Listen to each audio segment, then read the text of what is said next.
नमस्ते दोस्तों, GP online classes में आप सभी का एक बार पुनः स्वागत है। जीपी ऑनलाइन क्लासेस पिछले 5 सालों से केवल लिमिटेड डिपार्टमेंटल कॉम्पिटिटिव एग्जाम के लिए काम करता है और राजस्थान सर्किल का पेपर आज की वीडियो में कवर करेंगे। पहला क्वेश्चन जो है स्क्रीन पर आपको दिखाई दे रहा है, which the following is a feature Sukanya Samriddhi account. इनमें से कौन सा फीचर जो है SSA के अंतर्गत आता है। जैसे पहला बोल रखा है, इस पर मिनिमम डिपॉजिट जो है एक वित्तीय वर्ष में 250, मैक्सिमम डिपॉजिट जो है 1.5 लाख, सब्सिक्वेंट डिपॉजिट जो है वो multiple of 50, there is maximum limit 10 deposit in a financial year. एक वित्तीय वर्ष में आप 10 जमा ही कर सकते हैं। आपको फीचर बताना था और जो फीचर सही थे, कौन सा सही था? ऑप्शन ए सही था, ऑप्शन बी सही था और ऑप्शन सी सही था। ये तीनों जो है वो सुकन्या समृद्धि अकाउंट के फीचर थे और जो आखिरी ऑप्शन था वो फीचर में नहीं आता है, क्योंकि एक वित्तीय वर्ष में सुकन्या समृद्धि अकाउंट में जमा की कोई सीमा नहीं है फ्रेंड्स। चलिए, क्वेश्चन को हमने कर लिया। अगला क्वेश्चन काफी इंपॉर्टेंट है। Confidential record character sheet official who have died should be destroyed how many year after?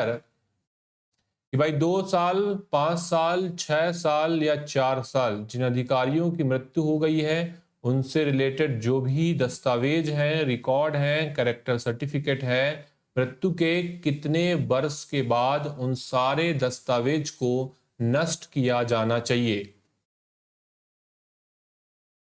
Second number question है, आपको ध्यान होना चाहिए कि ये जो टाइम पीरियड है, ये टाइम पीरियड है आपका 2 साल का। ठीक है, ये टाइम पीरियड कितना है? 2 साल का है। ऑप्शन ए करेक्ट होगा क्वेश्चन नंबर 2 का। एक 5 ईयर का भी कंडीशन है कि भाई जब कर्मचारी रिटायर हो जाता है उस कंडीशन में, और एक कंडीशन रहेगा कर्मचारी का मृत्यु हो जाता है उस कंडीशन में। दोनों ही एक कंडीशन में 2 साल रहता है, एक कंडीशन में 5 साल रहता है। अगला जो क्वेश्चन है पूछा है, the present limit divisional head for sanctioning claim arising out loss and fraud case. की हानि हुआ है, कोई फ्रॉड हुआ है, उससे रिलेटेड जो भी दावा होता है, प्रभाग प्रमुख मतलब जो डिविजनल हेड होते हैं उनके लिए क्या लिमिट तय की गई है।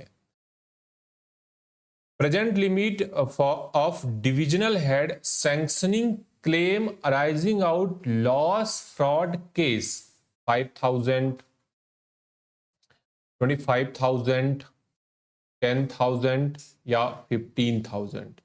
विच one is corrected? Question number 3 जो है आपकी स्क्रीन पर है, इसका उत्तर आपको कमेंट में डालना है।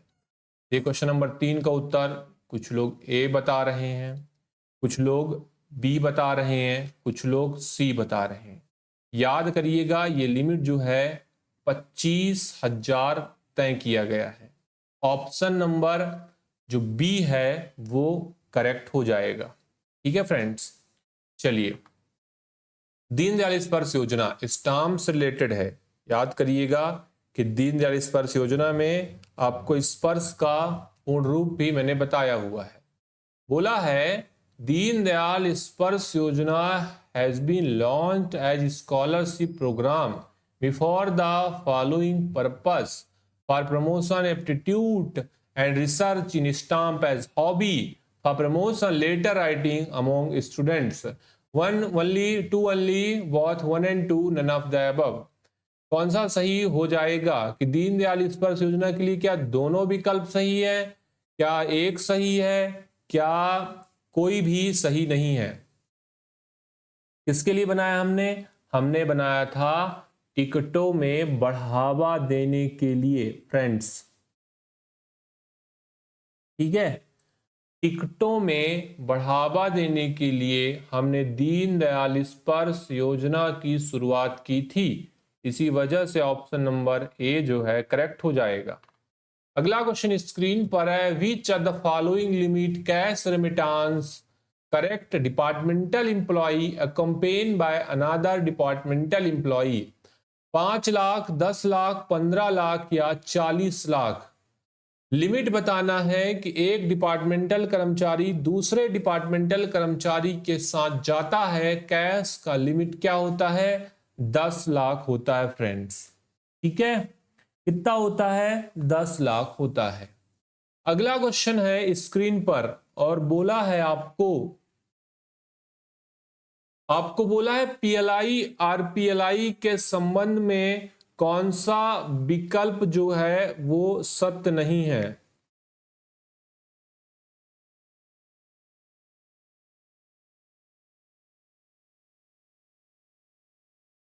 बताइए।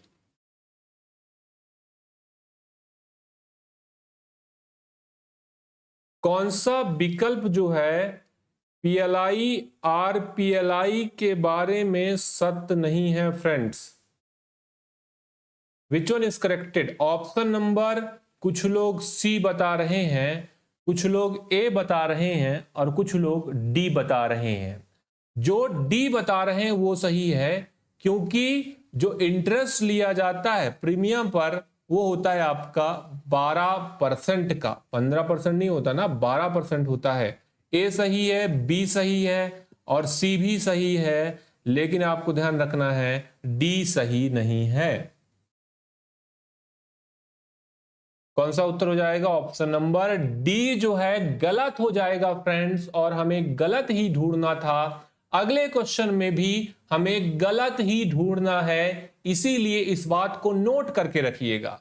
चलिए, विच of the following not true about Aadhaar service? वर्तमान में 13,352 सेंटर पूरे देश में आधार के काम कर रहे हैं। हमने UIDAI के साथ टाई अप करके ये सर्विस कस्टमर को प्रदान कर रहे हैं। आधार इनरोलमेंट फ्री होता है।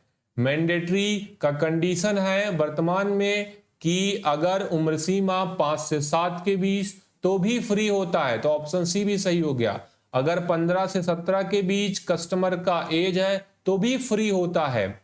दस्तावेज के साथ आप आधार अपडेट करवा रहे हैं, 50 रुपए लगता है, लेकिन बी गलत था। मैं 2 कंडीशन बता रहा हूं।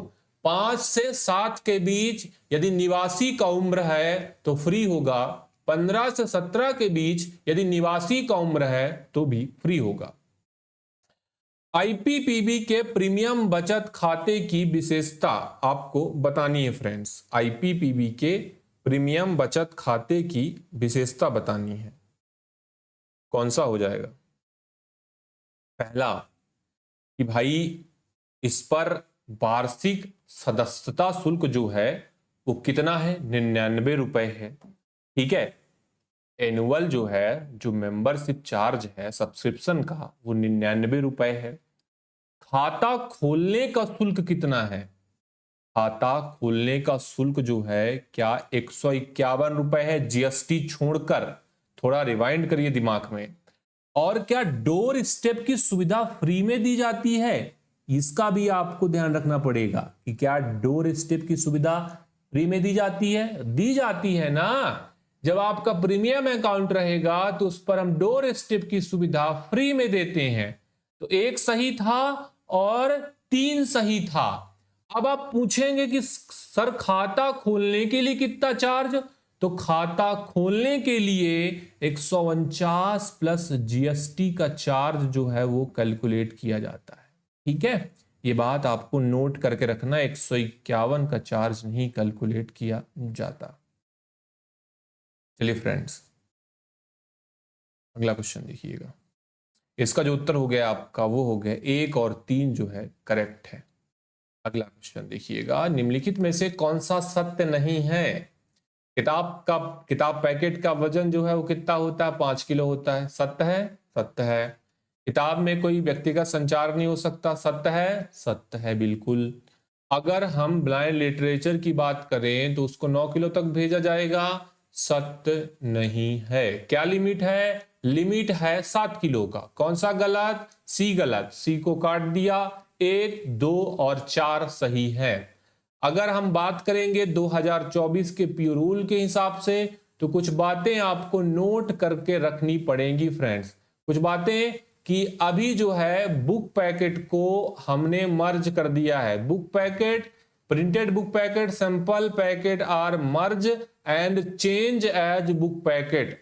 अब आपको अलग से sample packet, printed book packet, ये सारी चीजें देखने को नहीं मिलेंगी, क्योंकि इसको हमने नाम दे दिया बुक पैकेट का। और प्रिंटेड की जगह एक नया सर्विस अभी लॉन्च किया, उसका नाम दिया हमने ज्ञान पोस्ट का। ऑप्शन सी ये गलत हो गया। तो अगला क्वेश्चन स्क्रीन पर आ चुका है। फिर से एक क्वेश्चन जो आया है वो सुकन्या समृद्धि अकाउंट से ही रिलेटेड है।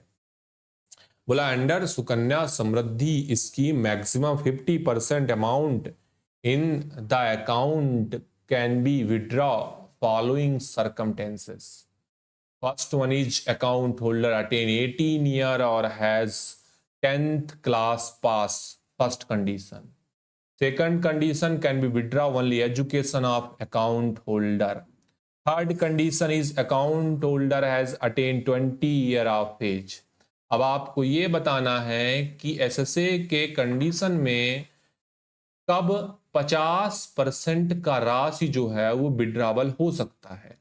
तो मुझे तो ऐसा लग रहा है कि ऑप्शन 1 भी सही है और 2 भी सही है कि यदि खाता धारक ने 18 वर्ष की उम्र प्राप्त कर ली है तो पहला ये, या फिर उसने 10वीं कक्षा उत्तीर्ण कर ली है तो इस खाते से 50% पैसा जो है वो निकासी संभव है। तो पहला तो बिल्कुल इसका जो विकल्प है वो सही हो जाएगा। दूसरा विकल्प ये होता है, कंडीशन क्या होगा, can be withdraw only education of account holder, कि शिक्षा के लिए ही इस पैसे को विड्रॉ करने का कंडीशन बताया गया है। तो कौन सा उत्तर भाई, 2 सही थे, तो कौन सा चयन करेंगे, ऑप्शन 1। ऑप्शन 1 में 1 और 2 दिया गया है। चलिए फ्रेंड्स, अगला क्वेश्चन स्क्रीन पर है, महिला सम्मान सेविंग सर्टिफिकेट से रिलेटेड ये क्वेश्चन है फ्रेंड्स। चलिए इसका जवाब दीजिएगा।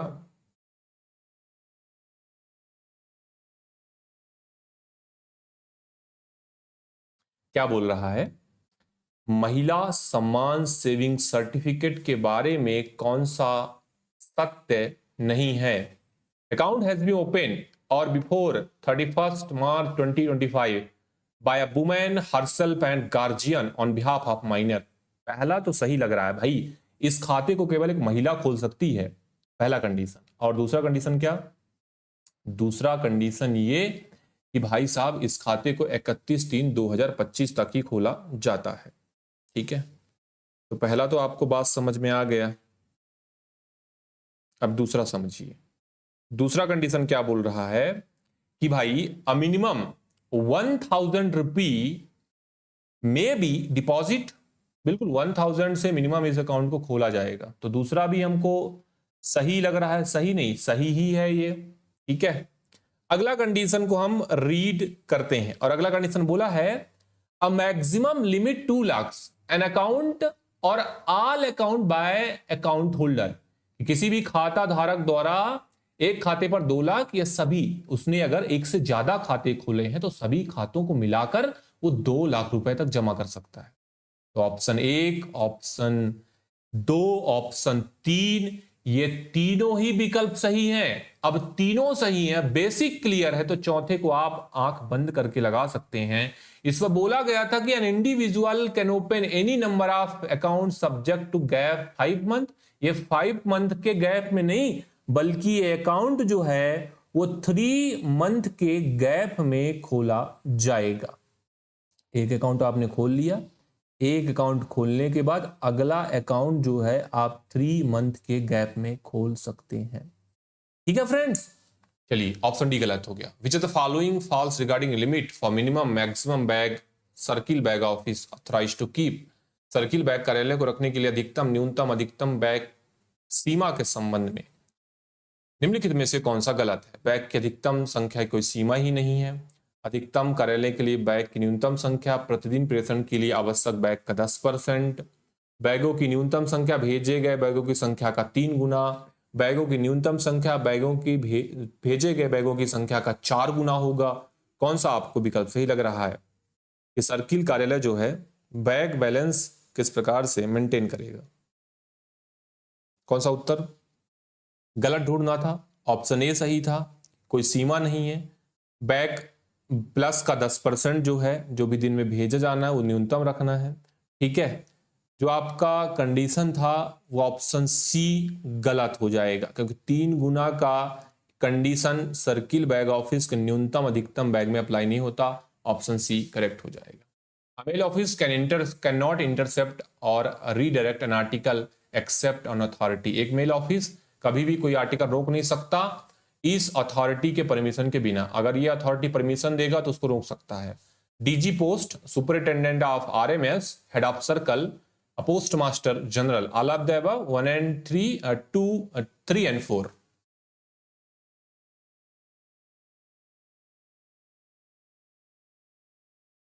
A mail office cannot intercept or redirect an article except on authority of DG, Senior Superintendent RMS, HOC, Postmaster General.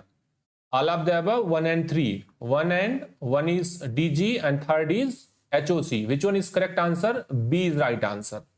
Next question. What is the period preservation order book of mail office section? His right answer is 3 year. Right answer is 3 year. Order book जो है 3 साल के लिए preservation में रखा जाता है। चलिए, बेसिक क्वेश्चन था, हमने कई बार किया है इसलिए हमने इस क्वेश्चन को जल्दी कर लिया। अगला क्वेश्चन देखिएगा, इंपॉर्टेंट है। Which of the following is not correct? A foreign post office is an office of exchange. क्या विदेश का डाकघर जो है वो विनिमय का कार्यालय होता है? हाँ जी, बिल्कुल होता है, बिल्कुल होता है। विदेश डाकघर 2 काम करेगा। पहला काम तो ये करेगा कि सीमा शुल्क का असेसमेंट करेगा, और दूसरा क्या करेगा भाई, विनिमय कार्यालय का काम किया तो विदेश में स्थित डाकघर के साथ डाक का आदान प्रदान भी करेगा। तो पहला कंडीशन बिल्कुल सही हो गया है। दूसरा देखिएगा, दूसरा बोल रहा है a foreign post office does work assessment custom duty on foreign mail. बिल्कुल, जो भी सीमा शुल्क विदेशी आर्टिकल पर लगने हैं उनका कैलकुलेशन करेगा। तीसरा देखिएगा, सब foreign post office is also office of exchange. तीसरा ही तो गलत था। ध्यान रखने वाली बात है कि फॉरेन पोस्ट ऑफिस तो ऑफिस ऑफ एक्सचेंज होता है, विनिमय का कार्यालय होता है, लेकिन कभी भी सब फॉरेन पोस्ट ऑफिस विनिमय का कार्यालय नहीं होता है। लेकिन इस कार्यालय में असेसमेंट ऑफ कस्टम ड्यूटी किया जाता है। हमें बोला था कि उप विदेश डाकघर विनिमय का कार्यालय है, और यह बात जो है वो स्टेटमेंट जो है वो गलत हो जाएगा। इसी वजह से क्वेश्चन नंबर 15 का उत्तर जो है सी है। अगला सवाल है, which one of the following is green label? C1, C12, C3 या C13? अच्छा क्वेश्चन है। ये एज पर गाइड पूछा है। वर्तमान में ग्रीन लेबल उपयोग नहीं किए जाते, इनको रिप्लेस करके हमने CN22 और CN23 का उपयोग करना है। ठीक है, तो जो ग्रीन लेबल फॉर्म थे उसका फॉर्म नंबर क्या था जो अभी उपयोग में नहीं आता, लेकिन पहले इसका उपयोग जो है वो किया जाता था। तो आपको जब भी पूछेगा ग्रीन लेबल फॉर्म तो आपको फॉर्म नंबर याद रखना है C1। आगे और इससे रिलेटेड कुछ क्वेश्चन आएंगे, उनमें हम आगे के फॉर्म नंबर 2 है देखने वाले हैं। सीबीएस का फुल फॉर्म बताना है, बेसिक क्वेश्चन है, कोर बैंकिंग सोल्यूशन होगा, ज्यादा टाइम वेस्ट नहीं करेंगे। अगला क्वेश्चन 18 नंबर का है। क्वेश्चन नंबर 17 का उत्तर बी है। क्वेश्चन नंबर 16 का उत्तर ए है। अगला क्वेश्चन 18 नंबर का, which are the following incorrect about Asian Pacific Postal Union? कौन सा एशियन पैसिफिक पोस्टल यूनियन के संबंध में गलत है? Established 1961 HQ at Manila, Philippines, is right. Presently, headquarter is located Bangkok, Thailand. Third is India joined AWPU 1973. None of the above. Which statement is incorrected? Option D is right answer. 1, 2 and 3 statement are corrected. कोई भी statement इस पे गलत नहीं है। अगला देखिएगा, what rule posting international postal article transparent panel envelope? अगर कोई पारदर्शी पैनल का लिफाफा अंतरराष्ट्रीय लेख में पोस्ट किया जाता है तो क्या नियम बनाए गए हैं? The transparent panel must be situated plain side envelope which is not provided with closing flap. कि पारदर्शी पैनल के जो लिफाफे हैं वो सादे हिस्से पर होने चाहिए जिस पर फ्लैप उपलब्ध नहीं है। पारदर्शी पैनल जो होता है वो आयताकार होता है। पारदर्शी पैनल लिफाफे किनारे से 30 सेंटीमीटर दूर होना चाहिए। पारदर्शी पैनल दाएं बाएं निचले किनारे से 15 mm दूरी पर होना चाहिए। 1, 2 and statement number 4 is corrected. ये रिलेटेड है ट्रांसपेरेंट एनवलप, ट्रांसपेरेंट लिफाफे में जो लेख इंटरनेशनल के लिए पोस्ट करते हैं। ऑप्शन सी जो है इसका कंडीशन नहीं है, इसी वजह से हम जो सेलेक्ट करेंगे 1, 2 and 4, which one is corrected? Option number A is corrected. सभी का उत्तर गलत है जिन्होंने ए को छोड़कर ऑप्शन दिया है। चलिए, विच of the following is not true about manner of pre payment of post international article? Prepaid bye means of postage stamp, prepaid bye means of ranking impression, prepaid in cash a post office authorized when sender desire post a large number of unregistered article cannot be paid on cash at all। देखिए, जब भी आप अंतरराष्ट्रीय article post करते हैं तो उस पर पोस्टेज भुगतान करने के बारे में कौन सा सत्य नहीं। जैसे आप डाक टिकट के माध्यम से, फ्रैंक इंप्रेशन के माध्यम से ज्यादा हुआ तो आप कैश के माध्यम से भी कर सकते हैं। आपको बोला था कौन सा सत्य नहीं है, तो एक सत्य था आपका, 2 भी सत्य था, 3 भी सत्य था, ऑप्शन डी सत्य नहीं था क्योंकि कैश का पेमेंट करके भी हम इसका भुगतान कर सकते हैं। इंटरनेशनल पोस्ट आर्टिकल के संबंध में फिर से 4 स्टेटमेंट दिया है। आपको सही स्टेटमेंट नहीं बल्कि गलत स्टेटमेंट का चयन करना है।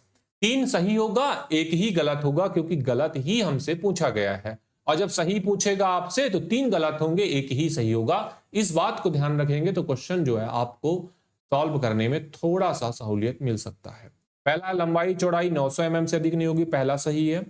अधिकतम आयाम 600 से अधिक नहीं होगा, दूसरा सही है। एक का पत्र का जो सतह होता है 90/140 से कम नहीं होना चाहिए, तीसरा सही है। याद करने वाली बात है 1, 2 and 3 is right, D is incorrect. So option D is right. Jogendra, Babita, Harish, Dhanesh and Vikas Kumar, Neeta, सभी का सही है। अगला क्वेश्चन देख लीजिए, 22 नंबर का है। बोला है अंतरराष्ट्रीय श्रेणी के पोस्ट रेस्तांते लेखों के लिए हिरासत के लिए निम्नलिखित में से कौन सा सत्य है? Which of the following true detention post restante article international category article except value payable article are retain office of delivery period not exceeding 1 month। कोई भी आर्टिकल जो वैल्यू पेबल नहीं है उसको 1 month तक detain, value payable article are detain 1 month। 1 and 2 both are corrected। 22 number question था, दोनों statement सही हैं, इसी वजह से ऑप्शन नंबर सी सही हो जाएगा फ्रेंड्स। चलिए, क्वेश्चन नंबर 22 का उत्तर जो है वो सही था सी। तो अगला क्वेश्चन पिक कर लीजिए। मैंने बताया था ग्रीन लेवल उपयोग कर रहे थे। अब ग्रीन लेवल के लिए हमने देखा था कि C1 था। अब देखिए, कोई अंतरराष्ट्रीय आर्टिकल 3400 रुपए से अधिक है तो उस पर कस्टम ड्यूटी वाले आर्टिकल हैं। सभी अंतरराष्ट्रीय बीमाकृत पत्रों के साथ निम्नलिखित में से C2, CP3, C1 या A एंड B दोनों फॉर्म होने चाहिए। कौन सा फॉर्म होना चाहिए?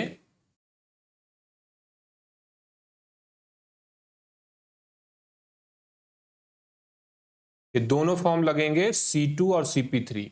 ठीक है फ्रेंड्स, देखिए किस जीवित प्राणी को विदेशी लेखों में प्रकाशित करने की अनुमति नहीं है? बहुत सारे लिविंग क्रिएचर जो है डाक के माध्यम से परमिशन जारी किया गया भेजने के लिए, लेकिन इनमें से एक नॉट परमिटेड रहता। 20 को भेज सकते हैं, लीज को भेज सकते हैं, लेकिन अर्थबॉम्ब जो है वो नहीं जा सकता है। इस पॉइंट को आपको नोट डाउन करके रखना है, मोस्ट इंपॉर्टेंट है। ऑप्शन सी करेक्ट हो जाएगा। ए, बी और जो आपका डी में विकल्प दिया हुआ है, ये विकल्प डाक के माध्यम से जा सकते हैं। अगला क्वेश्चन काफी इंपॉर्टेंट है और राजस्थान के पेपर में इतने सारे प्यारे और अच्छे क्वेश्चन पूछे गए कि इस लेवल के क्वेश्चन अगर हर एक सर्किल बनाता तो कंपटीशन और फिर टैलेंट बाहर निकल के आता कि भाई हाँ कोई पढ़ के गया है, कोई बिना पढ़े गया। जो सर्किल कॉपी पेस्ट करते हैं उनको ये बात समझना चाहिए कि इतना बड़ा अथॉरिटी बैठता है, इतना बड़ा ऑर्गेनाइजेशन है, और जब पेपर बनाने की बारी आती है तो कॉपी पेस्ट के अलावा मैक्सिमम सर्किल कुछ नहीं करता। चलिए 26 नंबर क्वेश्चन है, under import export control act inquiry regarding import export restriction में बी एड्रेस, रिस्ट्रिक्शन में एड्रेस टू द। आयात और निर्यात नियंत्रण अधिनियम के तहत आयात और निर्यात प्रतिबंधों के संबंध में पूछताछ किसको संबोधित किया जाता है?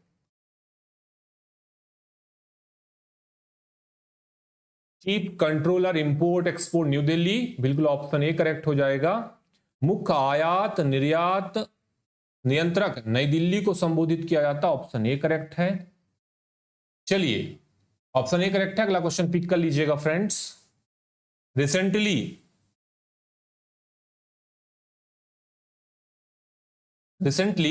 The RLO Rajasthan circle has been merge with which RLO? Bhopal, Lucknow, Delhi, Chandigarh. Rajasthan को हमने किसके साथ मर्ज कर दिया? लखनऊ के साथ मर्ज कर दिया। ठीक है,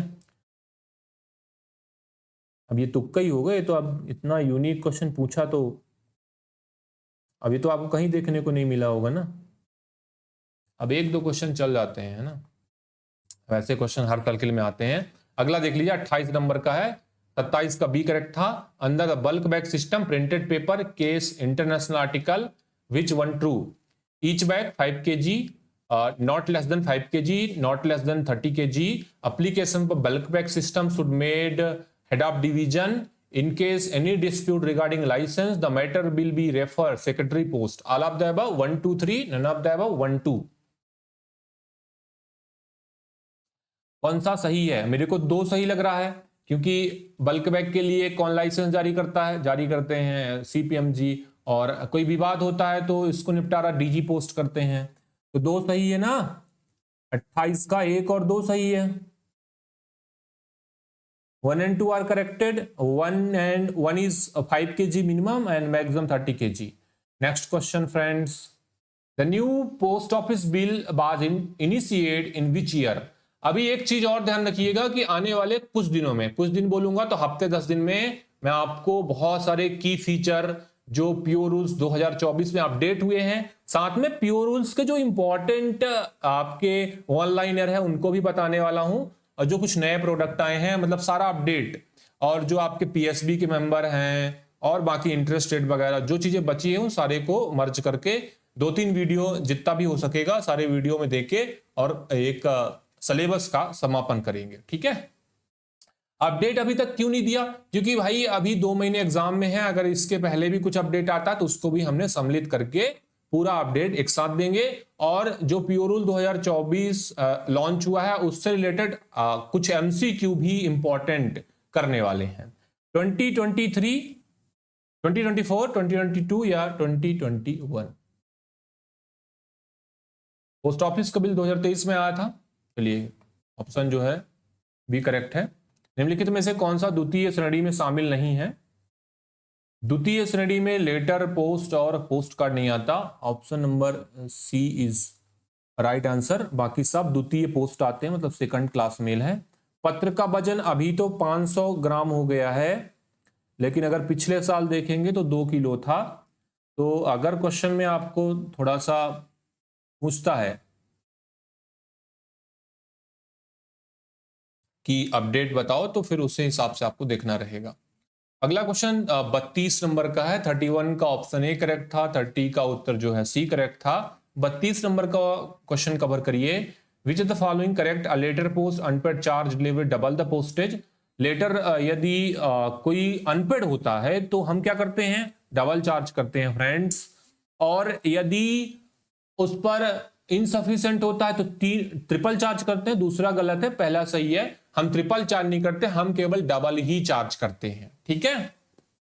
which of the following can not attach post card? Stamp as a postage envelope to cover post card, engraving, institution, thin paper completely adherent to card, a gum label completely adherent card bearing name and address of recipient. कौन सा post card में संलग्न नहीं किया जा सकता? तो डाक टिकट हो सकता है, एक पतले कागज का उत्कीर्णन हो सकता है, कार्ड से चिपका हुआ कोई लेबल है, गोंदयुक्त है, हो सकता है, लेकिन पोस्ट कार्ड को ढकने के लिए कभी लिफाफा नहीं हो सकता, क्योंकि पोस्ट कार्ड जो है वो ओपन कम्युनिकेशन होता है, एक खुला संचार होता है फ्रेंड्स।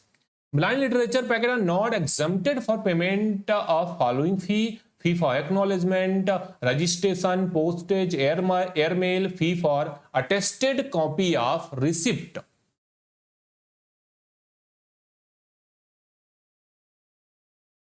कौन सा भुगतान से छूट नहीं है? तो आपने बार बार देखा है कि एयरमेल 4 से छूट नहीं दिया जाता। पंजीकरण समाचार पत्र के संबंध में लागू नहीं है। लागू नहीं है मतलब 3 लागू होंगे।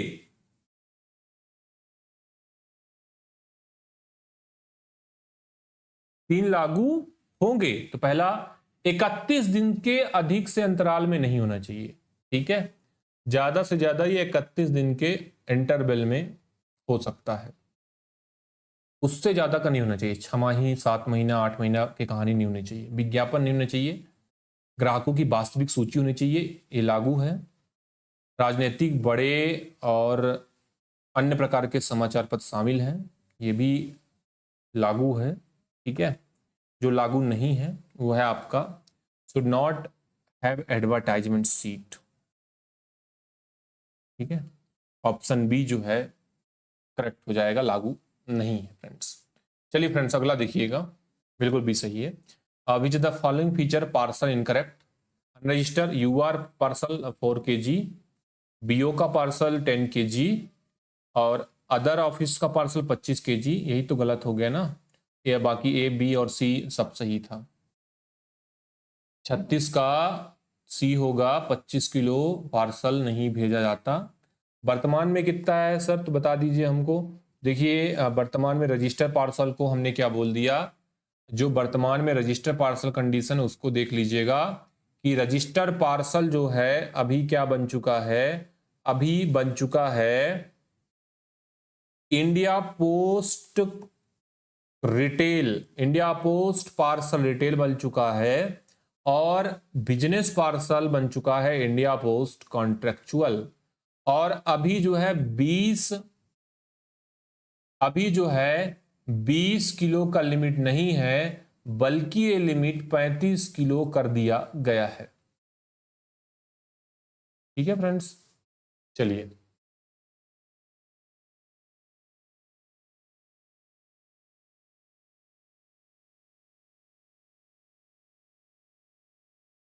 चंद्रा जी क्वेश्चन ध्यान से पढ़िए, है ना। चलिए अगला देखिएगा। What is the maximum insurance for registered letter of parcel? 600 BO 1 lakh other office, 500 BO 1 lakh other office, 500 BO 1.5 lakh other PO, 600 and 1.5 lakh other PO. Which one is corrected? Option number A, BO 600, other HO and SO 1 lakh. PDA के संबंध में आपको गलत बताना है। First है PDA account open 200, item dispatch postal service डाक सेवा के द्वारा हम रजिस्टर्ड पोस्ट से भेजते हैं, और बीमा से भेजना है तो चार्ज कस्टमर को देना पड़ता है, रजिस्ट्री से भेजना है तो हम चार्ज नहीं लेते कस्टमर से। Deposits should be amount not less than 50 domestic PDA, विदेशी खाता जो आपका अंतर्देशीय खाता होता है उस पर जमा राशि 50 रुपए से कम नहीं होना चाहिए, नहीं तो फिर आपके लिए जो है आपका जो ऑर्डर होगा वो नहीं भेजा जाएगा। आपको बताना है गलत, तो अभी तक तो सही मिला है, मतलब ऑप्शन ए 200 रुपए से आइटम हम रजिस्ट्री से भेजेंगे, 50 रुपए से कम बैलेंस नहीं होना चाहिए। लेकिन आपको क्या ध्यान रखना है, ध्यान ये रखना है कि ये खाता हर डाकघर में नहीं खोला जाता है, ठीक है।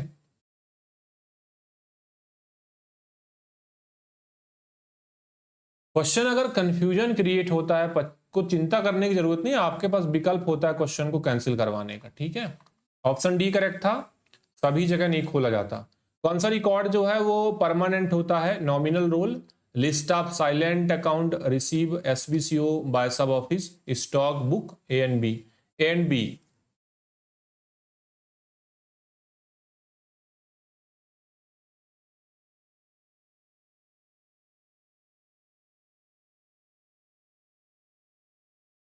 A&B मतलब नॉमिनल रोल और list of silent account receive from SBCO, ये दोनों जो है परमानेंट रखे जाते हैं, इनको नष्ट नहीं किया जाता। IT आधुनिकीकरण परियोजना के अंतर्गत CIS का क्या अर्थ है? CIS मतलब कोर इंश्योरेंस सोल्यूशन। तो what does abbreviation CIS under India Post IT modernization project signify? A complete technology solution banking product of India Post, a complete technology solution mail operation accounting, a complete technology solution for insurance service. CIS means core insurance solution।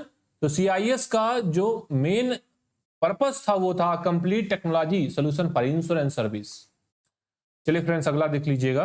1.0 में network integrator का क्या अर्थ था? 1.0 में network integrator का क्या अर्थ था, बताइए। बोला है एक एकल बैंड के माध्यम से नेटवर्क कनेक्टिविटी सुनिश्चित करने के लिए विभागीय डाकघर स्थान के लिए कनेक्टिविटी प्रदान करना, यह उसका उद्देश्य था। बिल्कुल, बैन का उपयोग करके हमने सभी पोस्ट ऑफिस, विभागीय डाकघर, ठीक है, प्रत्येक विभागीय डाकघर को, यह बात आपको ध्यान रख लेना, यह बात भूलना नहीं है कि बैन का उपयोग जो है हमने किया था विभागीय डाकघर के लिए। बैन से ऑप्शन जो है ए करेक्ट हो जाएगा। दूसरा देखिए क्या बोल रहा, बैन के माध्यम से प्रत्येक डाकघर, फिर प्रत्येक शाखा डाकघर, ठीक है, प्रत्येक प्रधान डाकघर। क्या उद्देश्य था? प्रत्येक विभागीय डाकघर को नेटवर्क कनेक्टिविटी से जोड़ना। चलिए, इंडिया पोस्ट आधुनिकीकरण परियोजना के अंतर्गत डिजास्टर रिकवरी सेंटर, सरल क्वेश्चन है, मैसूर में है।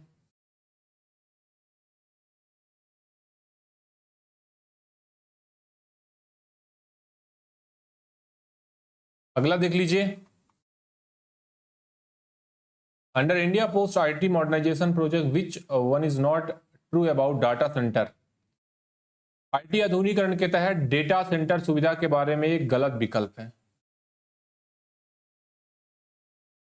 अब इतना बड़ा आपको अगर क्वेश्चन पेपर देखने को मिलेगा तो आपको एक काम करना है, थोड़ा सा टाइम देके क्वेश्चन सॉल्व करने हैं ना, जल्दबाजी में नहीं करना है क्वेश्चन सॉल्व, क्योंकि अब ऐसे क्वेश्चन है तो बिना, इतना स्टेटमेंट है, अगर 20 सेकंड एक स्टेटमेंट पढ़ने में लग रहा है तो आपको तो एक बात पता हो गया ना कि अब वन लाइनर तो है नहीं, अब अगर मैं तुक्का लगाऊंगा तो भी गलत हो जाएगा, नहीं पढ़ूंगा तो भी गलत हो जाएगा। तो इससे अच्छा मैं पढ़ लेता हूँ, 50 की जगह 48 क्वेश्चन कर लूंगा, लेकिन मेरे लिए सफिशिएंट रहेगा कि मेरा सिलेक्शन हो जाएगा। इस बेसिस पे आपको क्वेश्चन सेलेक्ट करने पड़ते हैं। कॉम्पिटेटिव एग्जाम में ये सारी चीजें बहुत मैटर करती हैं, ठीक है। फिर बाद में माइनस मार्किंग का कोई झंझट नहीं है, तो आप अगर कोई क्वेश्चन समय नहीं मिल पाता, छूट जाता, तो आप उसको फिर तुक्का भी लगा के आ सकते हो, ठीक है। देखिए, एक स्टैंड अलोन सेंट्रल सर्वर आधारित संचालन से एक समान स्थायी सर्वर आधारित संचालन में स्थानांतरित हो गया। कहने का मतलब है कि हमने स्थानीय सर्वर को एक्सेप्ट कर लिया। IT आधुनिकीकरण में सत्य नहीं था, आपको सत्य नहीं बताना था, तो क्या ये स्टेटमेंट गलत था? तो पहला तो हमको गलती लग रहा है, ठीक है। यह नवी मुंबई में स्थित है, विक्रेता द्वारा प्रदान की गई जगह में स्थित है, यह मैसूर के विभागीय परिसर में स्थित है। डेटा सेंटर कहां पे स्थित है? डेटा सेंटर नवी मुंबई में स्थित है। लेकिन दो बातें इस पर गलत थी। एक तो भाई स्टैंड अलोन सेंट्रल सर्वर आधारित से एक समान स्थानीय सर्वर, मतलब एक एक कंप्यूटर के अलग अलग सर्वर नहीं। हमने क्या किया, हमने IT आधुनिकीकरण लाया ही इसीलिए कि सारी चीजें सेंट्रल सर्वर से कनेक्ट होनी चाहिए। तो पहला गलत हो गया था। और कौन सा गलत था? ऑप्शन सी गलत था, मतलब 3 नंबर का स्टेटमेंट गलत था। गलत ही ढूंढना था ना, तो ऑप्शन सी सही हो जाएगा। CPT मैसूर द्वारा विकसित किया गया। Which of the following applications are developed by CPT Mysore? Post Info, PMA, CBS, CSI. His right answer is 1 and 2.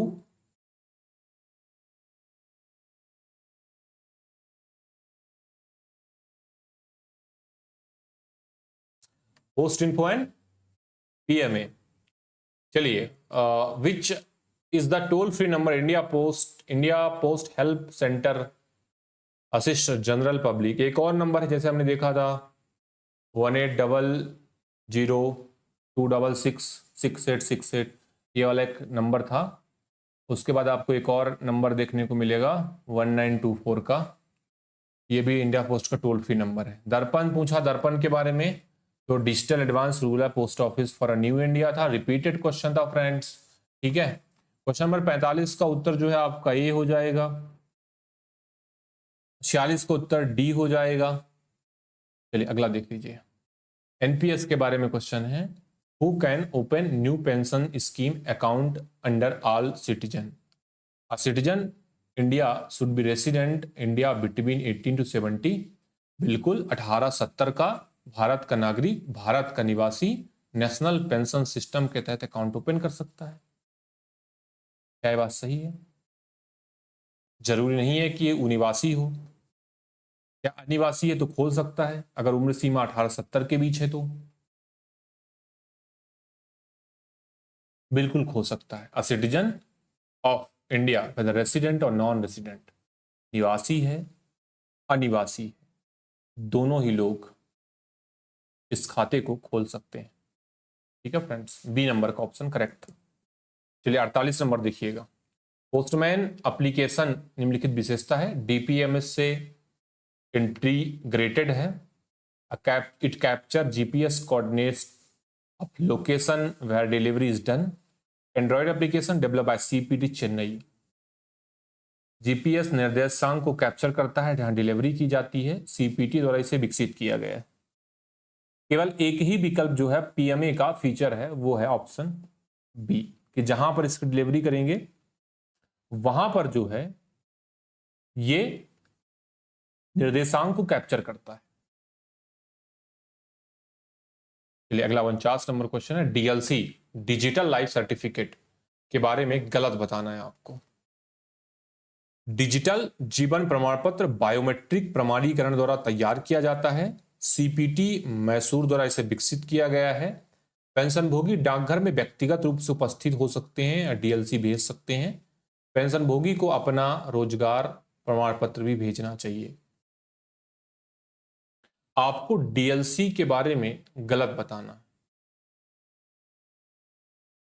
DLC digital life certificate जो है वो, एक बात आपको यह ध्यान रख लेना है, जो स्टेटमेंट गलत है वो कि इसे मैसूर द्वारा, सीपीटी मैसूर के द्वारा विकसित नहीं किया गया है। बाकी ए, सी और डी जो है इसके रिगार्डिंग सही हो जाएंगे।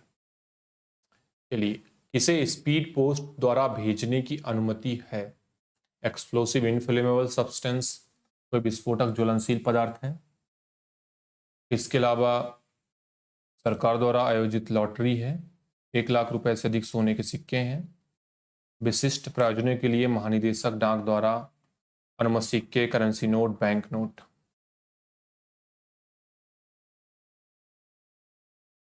डीएलसी जो है वो गवर्नमेंट ऑफ इंडिया का है। ठीक है, कौन सा उत्तर हो जाएगा? 50 का ऑप्शन डी करेक्ट हो जाएगा। देखिए, जब भी coin, currency note, bank note, permitted DG, specific purpose, option D जो है वो करेक्ट हो जाएगा फ्रेंड्स। ये देखिए, जब भी राजस्थान का पेपर उठा कर देखेंगे थोड़ा ये लगेगा कि यार हमारी तैयारी जो है अभी हो चुकी है लेकिन अभी इस लेवल की तैयारी करनी है, तो पेपर सॉल्व करना, मॉक टेस्ट लगाना, या फिर जैसे प्रैक्टिस टेस्ट, जब भी आप कैलकुलेशन करने की बात करते हैं तो वो एक ही चीज बता के जाता है। इतने सारे सर्किल, इतने तरीके के पेपर और इतने सारे क्वेश्चन, हमें क्या सीखना है? हमें उस पेपर के लिए हर एक वो चीज करके जाना है जो सर्किल ने अपने दिमाग में सोचा है, जो सर्किल ने उस क्वेश्चन पेपर में डाला है, क्या उसके लिए हम तैयार हैं या फिर नहीं। आज के लिए इतना ही करेंगे। खूब सारा मेहनत करिए, पढ़िए, मैथ की प्रैक्टिस करिए, रीजनिंग प्रैक्टिस करिए, लगातार अभ्यास ही आपको 2025 में limited departmental competitive exam crack करने में मदद करेगी। जुड़ने के लिए आप सभी का धन्यवाद।